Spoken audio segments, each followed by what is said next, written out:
Hello good morning. हम CA final indirect tax की amendment नवंबर 24 की कवर करने जा रहे हैं। बहुत ही माइनर अमेंडमेंट है। एक छोटी सी क्लास है, यूट्यूब पर आपको मिल जाएगी। इसके नोट्स आपको लिंक में अवेलेबल होंगे। ये एक छोटी सी क्लास 20 मिनट के अराउंड अमेंडमेंट है। डिटेल अमेंडमेंट की जीएसटी में 2 अमेंडमेंट हैं और फॉरेन ट्रेड पॉलिसी में इस बार 4 अमेंडमेंट है। बस यही छोटी मोटी अमेंडमेंट है। अच्छा, एक रिवीजन नवंबर 24 के लिए बता दूं मैं आपको, क्योंकि अमेंडमेंट है ही नहीं, ना के बराबर है। तो आपकी जो मई 24 की रिवीजन क्लासेस यूट्यूब पर अवेलेबल हैं, जीएसटी 3 पार्ट में अपलोडेड है और कस्टम एफटीपी ये 2 क्लासेस में अपलोडेड है। वो सेम मई 24 की रिवीजन क्लास आप नवंबर 24 के लिए यूज कर सकते हैं।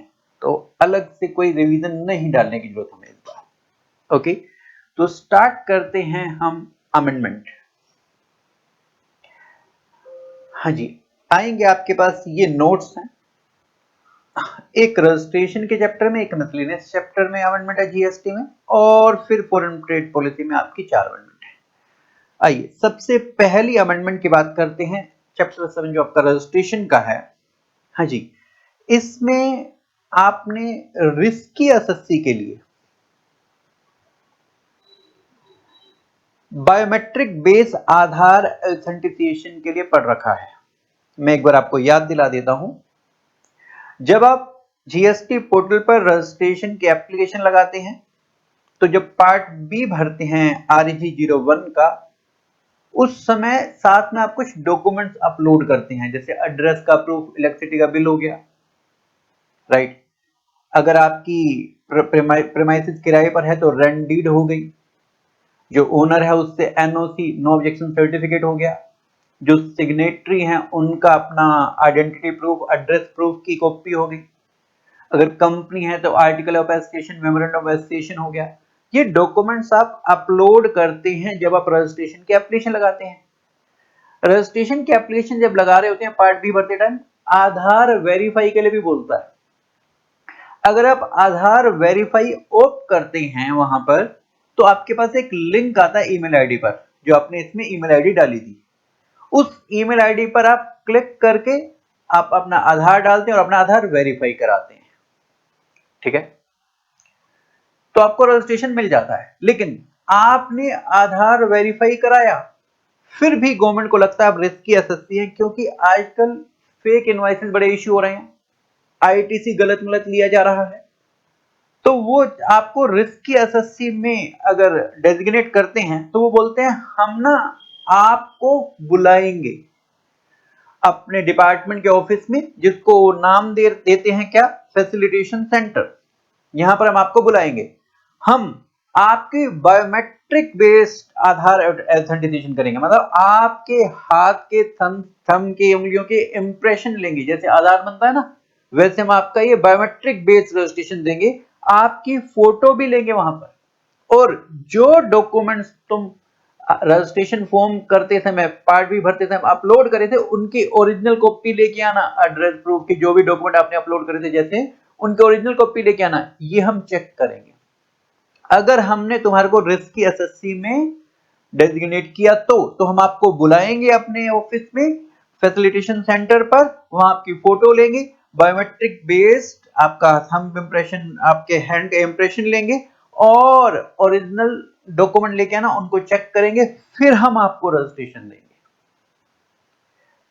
ये जो रिस्की एसएससी सेलेक्ट करना है, ये वाला प्रोजेक्ट अभी पायलट बेस पे शुरू किया गया था सबसे पहले गुजरात में। पूरे भारत में अभी ये नहीं एप्लीकेबल किया गया, फिर ये एप्लीकेबल किया गया पुडुचेरी में, पौंडीचेरी में। अब आपके लिए अमेंडमेंट सिर्फ यही हुई है कि ये वाला आंध्र प्रदेश में भी ये वाला प्रोजेक्ट एप्लीकेबल कर दिया गया है, रिस्की एसएससी को बायोमेट्रिक बेस्ड रजिस्ट्रेशन देने वाला। तो अब ये आंध्र प्रदेश वर्ड और ऐड हो गया है कि अब ये इंडिया के इन 3 जगह पे, गुजरात, पुडुचेरी और आंध्र प्रदेश में, बायोमेट्रिक बेस्ड आधार ऑथेंटिकेशन रजिस्ट्रेशन दिया जा रहा है। बस जी, यही एक छोटी सी अमेंडमेंट थी, बस आंध्र प्रदेश वर्ड ऐड हुआ है। अब हम आते हैं जीएसटी की अगली अमेंडमेंट पर। पेज नंबर 3 पर मिसलेनियस चैप्टर में।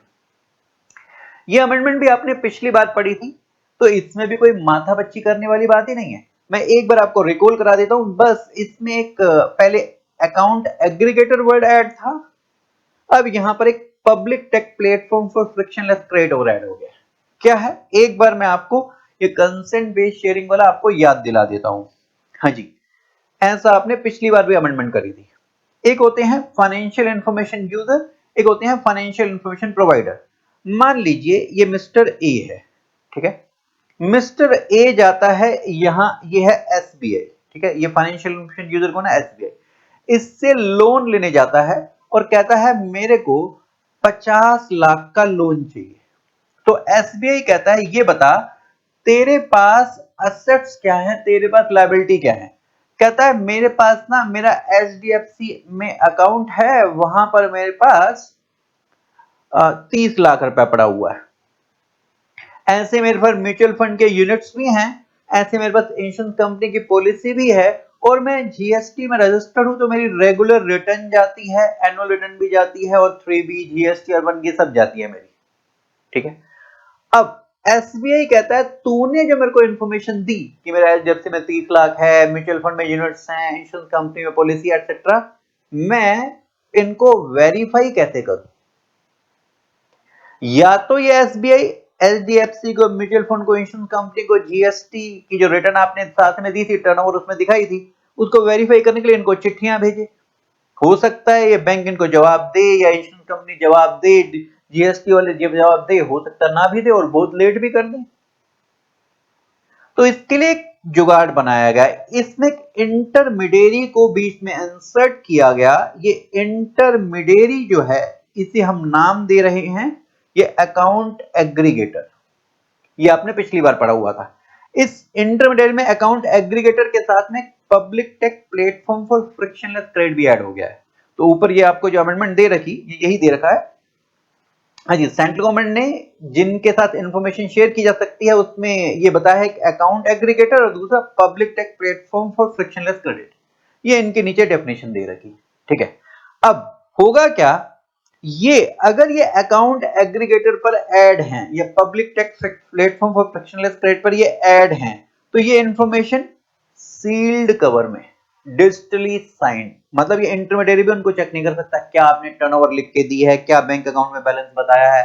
ये सील्ड कवर में एनक्रिप्टेड फॉर्म में इस इंटरमीडियरी के पास जाएगी इंफॉर्मेशन और उसके थ्रू इस एसबीआई के पास चली जाएगी, एसबीआई के पास इंफॉर्मेशन चली जाएगी। ये कंसेप्ट आपने पिछली बार पढ़ा था।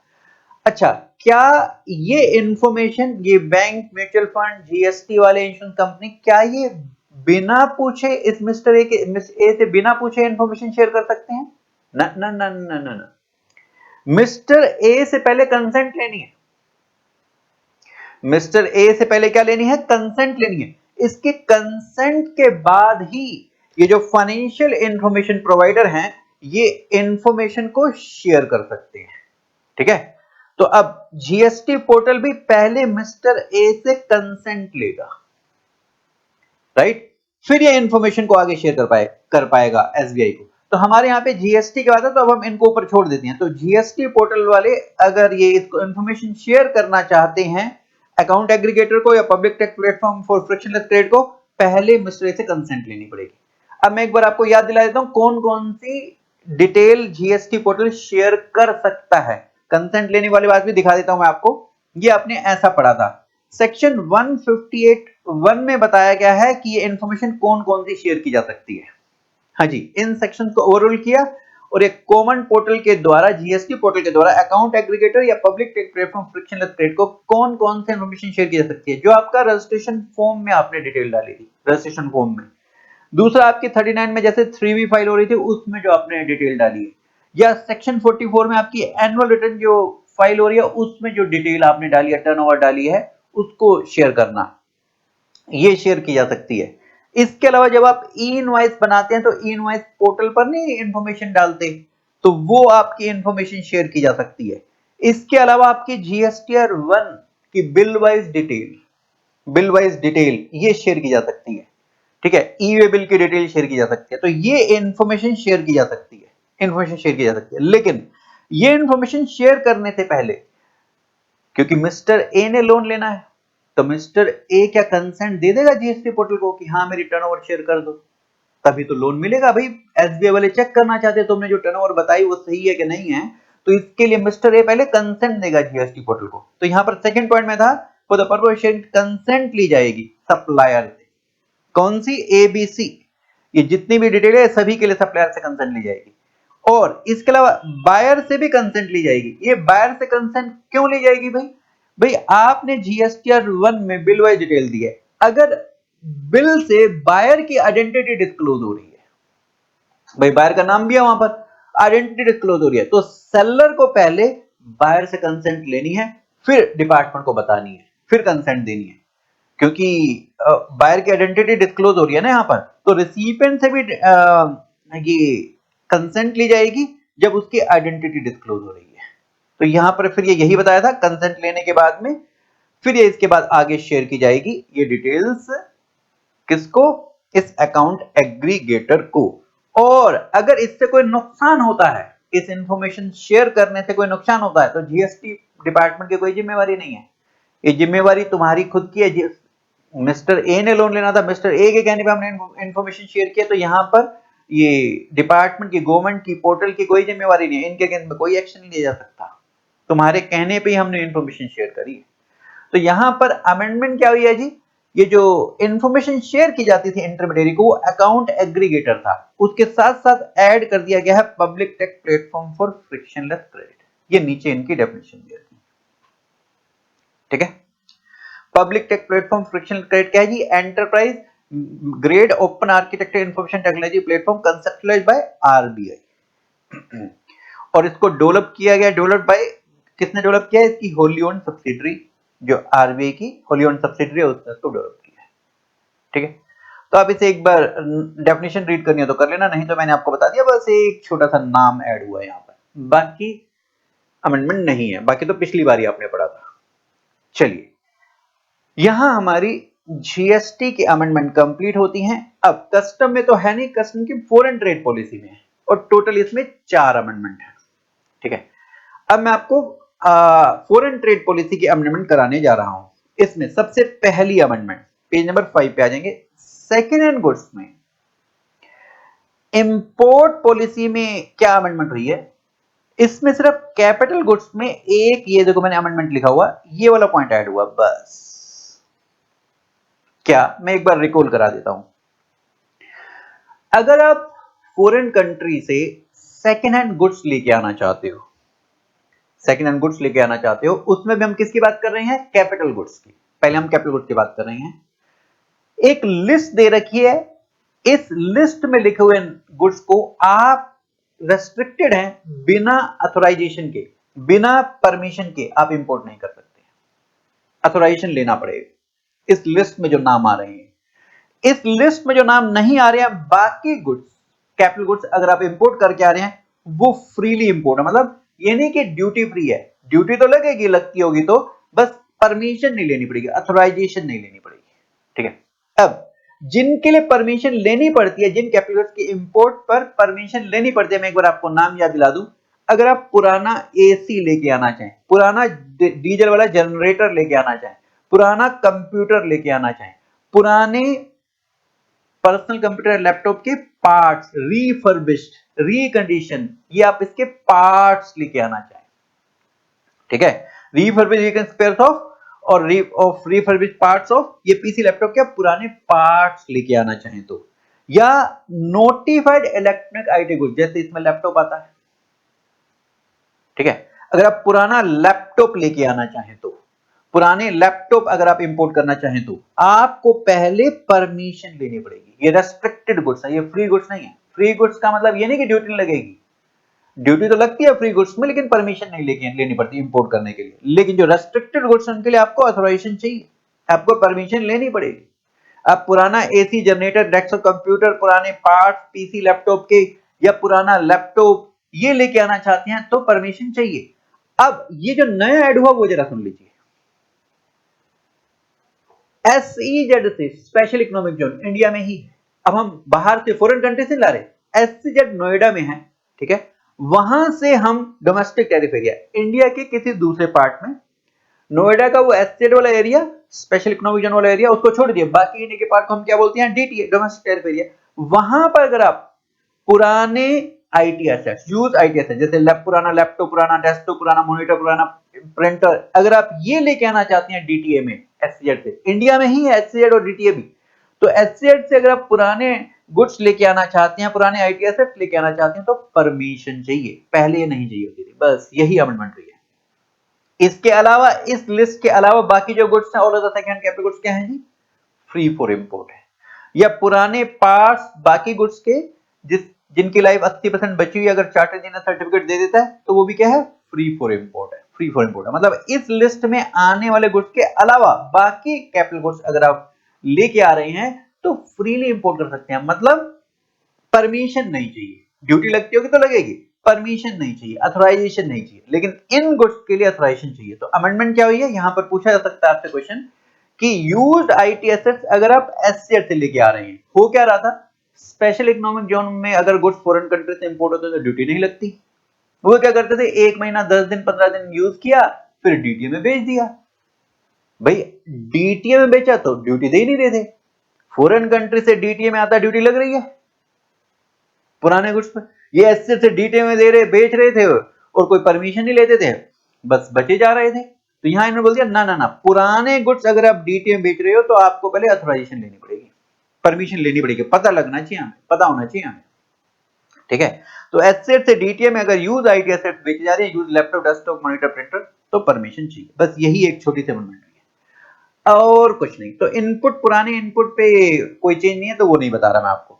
अब हमारे यहाँ सेकंड अमेंडमेंट पर फॉरेन ट्रेड पॉलिसी की, ये भी बहुत छोटी सी अमेंडमेंट है। क्या है जी ये, हाँ जी, मर्चेंट ट्रेड क्या होता है, फॉरेन कंट्री से परचेज करके फॉरेन कंट्री में बेच देना, किसी दूसरी फॉरेन, मैंने यूएसए से परचेज किया, जापान में बेच दिया, ये क्या है जी, ये मर्चेंट ट्रेड है, अलाउड था। किसके लिए अलाउड नहीं था, साइट्स वाले या स्कोमेट लिस्ट में जो गुड्स आते हैं उनके नाम छोड़िए, वो आपको याद करने की जरूरत नहीं है। अमेंडमेंट क्या हुई है, पहले एक कंट्री से दूसरी कंट्री में अगर हम मर्चेंट ट्रेड करते थे तो अलाउड था, अब सेम कंट्री में यूएसए से परचेज करके यूएसए में बेच दिया, सिंगापुर से परचेज करके सिंगापुर में बेच दिया, वो वाला मर्चेंट ट्रेड भी अलाउ कर दिया गया है। Merchant trade carried out within one specific foreign country is also permitted subject to RBI guideline except for sites and commerce list. Sites and commerce list वाले कुछ को छोड़ दो, साइट का नाम यहां पर आपको लिख कर देगा, ठीक है। तो मतलब पहले क्या था, एक कंट्री से दूसरी कंट्री में अलाउड था, अब विद इन सेम कंट्री भी मर्चेंट ट्रेड अलाउ कर दिया गया है। तो ये दूसरी अमेंडमेंट होगी। अब आते हैं फॉरेन ट्रेड पॉलिसी की तीसरी अमेंडमेंट पर, सुनिए ये क्या है। हाँ जी, इंडिया के मैन्युफैक्चरर, डोमेस्टिक मैन्युफैक्चरर, और इसके अलावा इंडिया के इंपोर्टर, अगर कोई प्रोडक्ट इंडिया में बना रहे हैं या इंपोर्ट करके आ रहे हैं तो वो क्वालिटी प्रोडक्ट होना चाहिए, वो क्वालिटी कंट्रोल ऑर्डर की स्पेसिफिक क्वालिटी को मीट आउट करता हो, वो क्वालिटी प्रोडक्ट होना चाहिए, चाहे इंडिया का मैन्युफैक्चरर खुद बनाए चाहे फॉरेन कंट्री से इंपोर्ट करके लाए। इसके लिए क्वालिटी कंट्रोल ऑर्डर इश्यू कर रखे हैं भारत सरकार ने, ताकि क्वालिटी स्टैंडर्ड को मीट आउट किया। ये कौन इश्यू करता है, BIS, bureau of Indian standards. किस लिए इश्यू करता है जी, ये बीएस एक्ट के तहत इश्यू होते हैं। किस लिए इश्यू किए जाते हैं, कंज्यूमर की सेफ्टी के लिए, उसकी हेल्थ की सेफ्टी के लिए एंड एनवायरमेंट की सेफ्टी के लिए। इस पर्पज से ये क्वालिटी ऑर्डर इश्यू होते हैं। तो इंडिया में कोई प्रोडक्ट बन रहा है वो भी क्वालिटी वाला होना चाहिए, इंपोर्ट हो रहा है तो वो भी क्वालिटी वाला होना चाहिए। लेकिन अब अमेंडमेंट क्या हुई है, अगर एडवांस अथोराइजेशन के तहत या ईओयू या एससीएड इनपुट इंपोर्ट कर रहे हैं तो उनको इन क्वालिटी कंट्रोल ऑर्डर को फॉलो करने की जरूरत नहीं है। मतलब खराब इनपुट इंडिया में नहीं ला सकते, इंपोर्ट नहीं कर सकते, नहीं बना सकते, इसके लिए क्वालिटी कंट्रोल ऑर्डर्स हैं। लेकिन इन्होंने क्या बोल दिया, हम खराब इनपुट तुम ला सकते हो अगर तुम एडवांस अथोराइजेशन होल्डर हो, मतलब इंपोर्ट लाइसेंस जिसको हम बोलते हैं, तुम ईओयू हो, तुम एससीएड हो। क्यों, क्योंकि इनका क्या काम है, उस खराब इनपुट से आउटपुट बनाएंगे और उसे एक्सपोर्ट करेंगे। इंडिया में तो बिकेगा नहीं। हमें इंडिया वाले लोगों की सेफ्टी चाहिए ना, उनकी हेल्थ को बचाना है, उनको एनवायरनमेंट को, हमने अपने एनवायरनमेंट को बचाना है। बाहर क्या हो रहा है हमें क्या मतलब, वो खराब चीज यूज करना चाहते हैं, हमें कोई मतलब ही नहीं है। हम कह रहे हैं हम अलाउ कर देंगे अगर तुम खराब इनपुट लेके आ रहे हो, लेकिन हमने कुछ कंडीशन डाल दी है। तुम्हें quality control order, QCO quality control orders, इनको फॉलो करने की जरूरत नहीं है अगर आप ईओयू हैं, अगर आप एससीएड यूनिट हैं, अगर आप एडवांस ऑथराइजेशन होल्डर हैं, लेकिन कुछ कंडीशन को फुलफिल कर देना। और इन कंडीशन में मोटा मोटी तौर से मैं बताऊं क्या बता रखा है कि वो जो खराब इनपुट है इंडिया में नहीं बेचना, डीटीए में नहीं बेचना, उसको उससे जो बनाओगे, मैं एग्जांपल लेता हूं, खराब मैदा, कीड़े वाला मैदा लेके आए, उससे बिस्किट बनाए, वो जो बिस्किट है बाहर एक्सपोर्ट होना चाहिए, इंडिया में नहीं बिकना चाहिए। वो खराब इनपुट फालतू बच गया, वो इंडिया में नहीं बिकना चाहिए, उसको डिस्ट्रॉय करो या बाहर वापस भेजो। ऐसी ऐसी शर्तें यहां पर दी हुई हैं। तो मतलब इंडिया की हेल्थ खराब नहीं होगी, इंडिया वाले लोगों की हेल्थ खराब नहीं होगी, खराब लोग वो यूज बाहर वाले करना चाहते हैं, हमें क्या प्रॉब्लम है। तो इसलिए ये अमेंडमेंट की गई है कि अगर खराब इनपुट बिना क्वालिटी वाला वो लाना चाहे ईओयू एस्टेड यूनिट या एडवांस ऑथराइजेशन होल्डर, हम अलाउ कर देंगे, लेकिन कुछ कंडीशन फुलफिल करनी होगी। तो आइए पहला एडवांस ऑथराइजेशन होल्डर के लिए पढ़ लेते हैं क्या है।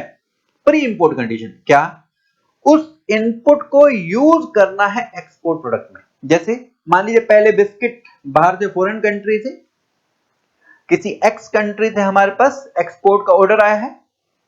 अब हम गवर्नमेंट के पास जाएंगे, डीजीएफटी के पास, कि मेरे को इंपोर्ट लाइसेंस दो, एडवांस ऑथराइजेशन दो, ताकि मैं खराब मैदा परचेज करूं।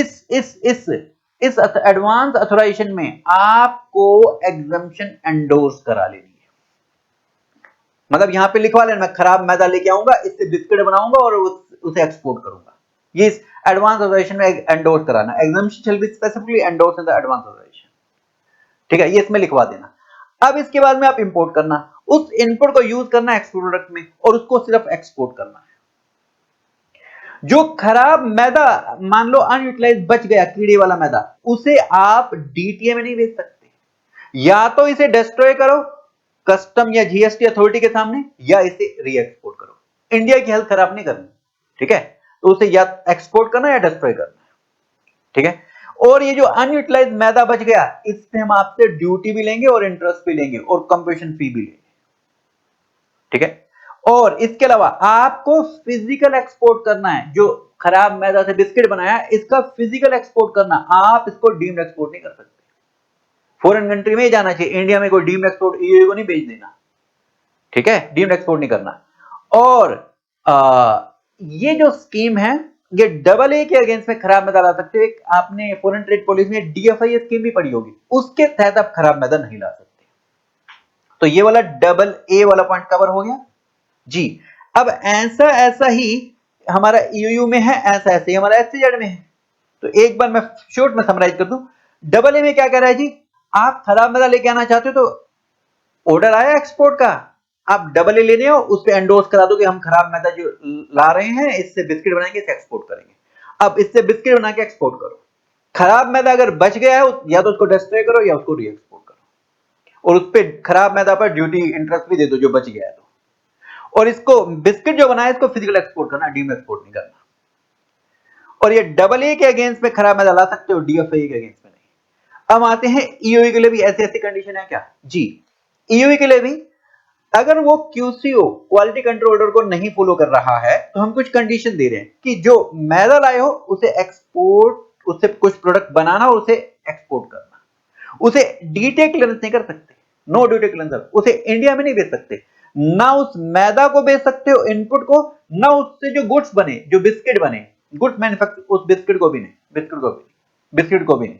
और पहले C1 बाद में पहले डी पॉइंट, और जो बिस्किट बना है डीटे क्लियरेंस नहीं करना ना, सिर्फ फिजिकल एक्सपोर्ट करना, डीम्ड एक्सपोर्ट अलाउ नहीं है, डीम्ड एक्सपोर्ट। तो मतलब हम चाहते हैं बाहर चला जाए, हमारे यहाँ इंडिया में ना बिके वो, इसलिए हमने क्वालिटी कंट्रोल ऑर्डर को फॉलो बोला, बेशक मत करो। अब इसमें एक अंडरटेकिंग देनी है कस्टम अथॉरिटी के द्वारा ईओयू को जब इंपोर्ट होगा, और इस अंडरटेकिंग की कॉपी भी देनी है किसको, डेवलपमेंट कमिश्नर को, कि हम खराब मैदा से एक्सपोर्ट, जो बिस्किट बनाएंगे उसे एक्सपोर्ट ही करेंगे, बस बात खत्म।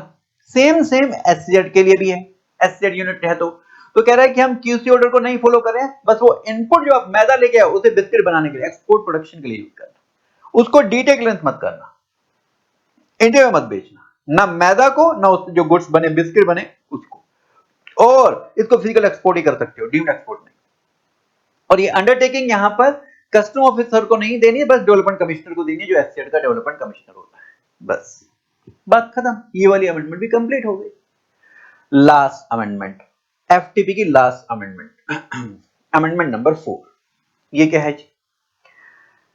आपने आरओडीटीईपी, रेमिशन ऑफ ड्यूटी और टैक्स इन एक्सपोर्ट प्रोडक्ट, जब आप एक्सपोर्ट करते हैं तो उसमें एक स्क्रिप्ट मिलती है, जितने का आपने एक्सपोर्ट किया उस एफओबी की एक परसेंटेज, एक आपको स्क्रिप्ट मिलती है। इसका मतलब था कि जो ड्यूटी टैक्स कहीं और आपको रिफंड नहीं मिल पाया, हम यहाँ पे रिफंड दे रहे हैं एक तरीके से, वो एफओबी की एक सर्टेन परसेंटेज आपको रिफंड मिलता है, ऐसा आपने पढ़ा था। लेकिन ये स्क्रिप्ट ये इनएलिजिबल था, इन लोगों को नहीं मिलती, इन केसेस में नहीं मिला करती है। इसमें अमेंडमेंट हुई है, लास्ट के जो 3 पॉइंट हैं ये काट दिए गए, मतलब इन केसेस में भी आपको आरओडीटीपी स्क्रिप्ट मिल जाएगी। मैं याद दिला दूं कब कब नहीं मिला करती थी। अगर आप फिजिकल एक्सपोर्ट करते हैं तो ही आरओडीटीपी स्क्रिप्ट मिलती है, डीम्ड एक्सपोर्ट के केस में नहीं। आप डीटी टू एससीएड में बेच रहे हैं तो फिजिकल एक्सपोर्ट कहां हुआ? फिजिकल एक्सपोर्ट नहीं हुआ, तो हम यहां पर भी आपको अगर आप डीम्ड एक्सपोर्ट जैसे ईयू को बेच रहे हैं, नहीं दे रहे हम स्क्रिप्ट। डीटी टू एससीएड यूनिट बेच रहे हैं या एफटीजेड यूनिट बेच रहे हैं, हम आपको स्क्रिप्ट नहीं दे रहे, क्योंकि फिजिकल एक्सपोर्ट नहीं कर रहे हैं ना, फिजिकल एक्सपोर्ट नहीं कर रहे ना। रेस्ट्रिक्टेड प्रोहिबिटेड गुड्स को अगर आप एक्सपोर्ट करें, हम आपको नहीं दे रहे स्क्रिप्ट। अगर आपके प्रोडक्ट पर मिनिमम एक्सपोर्ट प्राइस फिक्स है या एक्सपोर्ट ड्यूटी लगती है, इसका मतलब भारत सरकार उन प्रोडक्ट को एक्सपोर्ट नहीं करना चाहती अगर एक्सपोर्ट ड्यूटी लगा रखी है, क्योंकि एक्सपोर्ट ड्यूटी जनरली लगती ही नहीं। अगर आपके प्रोडक्ट पर एक्सपोर्ट ड्यूटी लगा रखी है या मिनिमम एक्सपोर्ट प्राइस फिक्स करके, इसका मतलब भारत सरकार उनको प्रमोट नहीं कर रही, तो इन केसेस में हम आपको स्क्रिप्ट नहीं दिया करते हैं। तो मैंने आपको कुछ याद दिलाया, ठीक है। अब मैं इससे थोड़ा लिंक करूं, क्या DTA to SEZ unit physical export नहीं है ना, हमने स्क्रिप्ट नहीं दी। लेकिन अगर एससीजेड यूनिट ने बनाकर बाहर फॉरेन कंट्री में एक्सपोर्ट कर दी, नोएडा में एससीजेड यूनिट है, उसने बाहर एक्सपोर्ट कर दिया, उसका काम ही एक्सपोर्ट करना होता है, तो इसके लिए भी अलाउड नहीं होता था, अब अलाउड हो गया। देखो ये नीचे काट दिए गए। अगर एससीजेड यूनिट है, ईपीजेड में यूनिट है, फॉरेन ट्रेड जोन में यूनिट है या 100% ईयू है, ये अगर जिनका काम ही एक्सपोर्ट करना है, इनको पहले स्क्रिप्ट नहीं मिला करती थी, अब इन्होंने इनको काट दिया कि पहले इन्होंने लिखा भी था कि हम इनको लेटर ऑन डिसाइड करेंगे, और इन्होंने डिसाइड कर दिया कि हम इनको स्क्रिप्ट देंगे, आरओडीटीपी वाली स्क्रिप्ट देंगे, इन्हें हम बेनिफिट देंगे, जितने का एक्सपोर्ट करते हैं उसके एक परसेंटेज इनको स्क्रिप्ट देंगे, कूपन देंगे, उसको बेच सकते हैं। तो जिनका काम एक्सपोर्ट करना है, ईओयू, एफटीजेड, ईपीजेड, एससीजेड यूनिट, तो ये अगर एक्सपोर्ट करते हैं तो हम इनको स्क्रिप्ट देंगे। और अगर आप डीएफआई के अगेंस्ट में कुछ इनपुट इंपोर्ट किया था, जैसे मैदा इंपोर्ट किया था, उससे आप बिस्किट बनाकर एक्सपोर्ट कर रहे हो, तो इनका काम भी एक्सपोर्ट ही करना है ना एक तरीके से, तो आप अपनी एक्सपोर्ट ऑब्लिगेशन फुलफिल कर रहे हैं, तो इनको भी हम स्क्रिप्ट देंगे। इनको भी यहां से काट दिया, पहले नहीं मिलता था, अब इनको भी मिलेगा।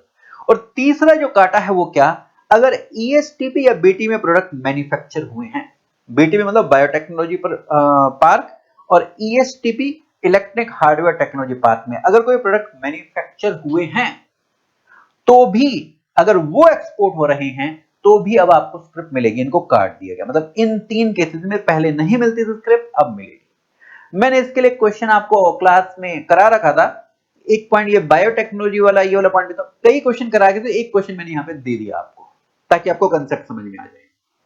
हाँ जी, इससे पूछा बताएं कि आरओडीटीपी वाली स्क्रिप्ट मिलेगी कि नहीं मिलेगी। पहला, गुड्स एक्सपोर्ट करे हैं जिसपे मिनिमम एक्सपोर्ट प्राइस फिक्स है, कि मिनिमम एक्सपोर्ट प्राइस फिक्स्ड हो या एक्सपोर्ट ड्यूटी लगती हो, तो इसने क्या बोला था, नहीं मिलती स्क्रिप्ट। मिनिमम एक्सपोर्ट प्राइस से एक्सपोर्ट ड्यूटी लगती हो तो नहीं मिलती, तो यहां इस केस में नहीं मिलेगी, नहीं मिलेगी, नहीं मिलेगी, नहीं मिलेगी।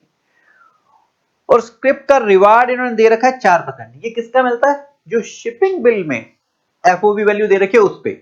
जैसे अब सेकंड पॉइंट में दिया है कि एफओबी वैल्यू शिपिंग बिल में 8 लाख है, लेकिन एक्सचेंज गेन हुआ, हमें 8,20,000 मिले, रेट एक्सचेंज रेट चेंज हुआ, उसकी वजह से हमें फायदा हो गया, नुकसान भी हो सकता था, इससे हमें कोई मतलब नहीं है। जो शिपिंग बिल में एफओबी वैल्यू होती है उसी का ही रिवार्ड मिलता है, तो हमने 8 लाख कंसीडर कर लिया, 8 लाख कंसीडर कर लिया, ठीक है।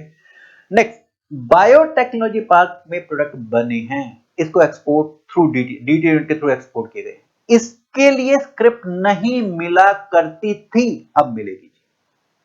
अभी ऊपर इसने क्या बोला था, बायोटेक्नोलॉजी पार्क में प्रोडक्ट मैन्युफैक्चर हुए तो हमें स्क्रिप्ट पहले नहीं मिला करती, अब यहां से हटा दिया है, हटा दिया तो हमें स्क्रिप्ट मिलेगी, तो अब इस केस में भी हमें ये रिवार्ड मिलेगा। तो हमने यहां पर ये 3 लाख ले लिया है, ले लिया यहां पर आंसर में हमने ये 3 लाख ले लिया। तो आपकी पुरानी बुक में ये वाला 3 लाख नहीं लिया हुआ था, ये अमेंडमेंट हो गई है। डीटी टू एससीजेड अलाउड नहीं है अभी भी, एससीजेड एक्सपोर्ट करेगी तो रिवार्ड अलाउड है, डीटे टू एसेट फिजिकल एक्सपोर्ट नहीं है, ये अभी भी अलाउड नहीं। हाँ, एससीजेड अगर एक्सपोर्ट करती तो अलाउड है, एससीजेड एक्सपोर्ट करती तो अलाउड है। बस जी, इसके बाद ऑलरेडी परसेंटेज है, 8 और 3 11 लाख हुआ, इसका 4% आंसर है। बस जी, यहां आपकी अमेंडमेंट कंप्लीट होती है जी। Thank you so much. आपको कोई क्वेरी हो तो आपके पास मेरा नंबर है, आप मेरे को व्हाट्सएप कर सकते हैं। रिवीजन क्लास मैंने आपको बता दिया, May 24 वाली ही सेम नवंबर 24 के लिए एप्लीकेबल है, अमेंडमेंट है ही नहीं, इसलिए वही आप यूज कर सकते हैं। Thank you, bye bye.